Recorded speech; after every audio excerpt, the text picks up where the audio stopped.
Entonces los extremos de los intervalos de monotonía tienen que ser valores en los cuales la función cambie de ser creciente a decreciente o lo contrario.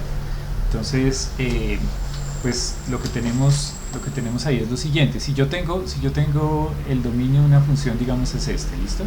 Y digamos que aquí tengo los puntos críticos.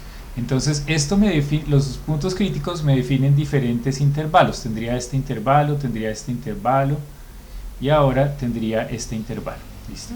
Entonces noten ustedes que si acá yo tengo algún signo para la derivada de la función, estoy hablando de la derivada de la función. Entonces si en esta parte yo tengo algún signo para la derivada de la función, si la función es continua, pues esa función no puede cambiar de signo sino hasta que llegue al siguiente número crítico. Aquí tengo un número crítico, ¿listo? Entonces, ¿eso qué quiere decir? Eso quiere decir que si yo quiero saber dónde están los intervalos de monotonía, pues los intervalos de monotonía van a estar definidos, los extremos de los intervalos de monotonías tienen que ser los números críticos, porque entre dos números críticos pues la función no puede cambiar de monotonía. Entonces, no sé, por ejemplo, si aquí la derivada era negativa, pues eso tiene que ser negativa en todo este intervalo, no puede cambiar de signo. Y si era positiva de pronto en esta región, pues tiene que ser positiva en todo este intervalo, no puede cambiar de signo. El único punto en donde puede cambiar de signo sería en un número crítico. Entonces los extremos de los intervalos de monotonía son números críticos. Un ejemplo es esta función que tenemos acá. Entonces digamos que la función es 2 más 2x al cuadrado menos x al cubo.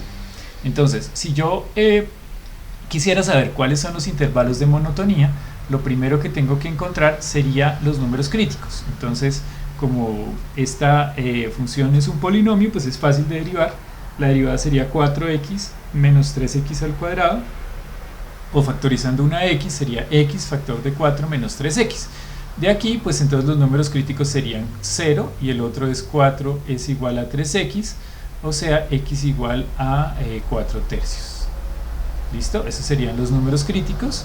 Y quiere decir que, aquí los tengo marcados, bueno, no los marqué aquí, en 0 y 4 tercios, quiere decir que si yo voy a mirar mi eje, entonces tengo que, aquí voy a escribir la derivada, quiere decir que por aquí voy a tener 0 y por aquí voy a tener 4 tercios, y entonces los intervalos de monotonía pues son los que están definidos por esos números. Entonces el primero es desde menos infinito hasta 0, todo este intervalo de monotonía, ese será el primero. El segundo pues será entre 0 y 4 tercios, este será el segundo intervalo de monotonía. Y el tercero pues será a la derecha de 4 tercios, entonces de 4 tercios a infinito, que sería este. Y si ahora queremos saber cuál es la monotonía en esos intervalos, pues evaluamos la derivada en cualquier punto de ese intervalo. Entonces, en este primer intervalo, desde menos infinito a 0, por ejemplo, podemos coger cualquier número, por ejemplo, podemos coger menos 10. En este, desde 0 a 4 tercios, pues cualquier número, por ejemplo, aquí podríamos coger el número 1. Y de 4 tercios a infinito, cualquier número que queramos, por ejemplo, podemos coger 10. Entonces, evaluándolo allí, tenemos, cuando evaluamos la derivada en menos 10 me da menos 340, quiere decir que en todo este intervalo la derivada tiene que ser negativa, porque es negativa en un punto del intervalo. Luego en este intervalo cogimos 1 y me dio 1, quiere decir que en todo este intervalo la derivada es positiva. Y finalmente en este intervalo cogimos 10 y me dio menos 260, o sea, en todo este intervalo la derivada tiene que ser negativa. Entonces la gráfica, digamos, de los valores de la derivada quedaría así.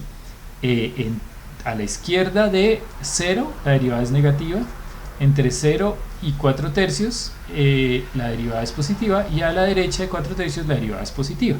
O sea que aquí y aquí, en estos dos intervalos, pues la función es monótona, decreciente, y en este intervalo de la mitad la función va a ser monótona pero creciente.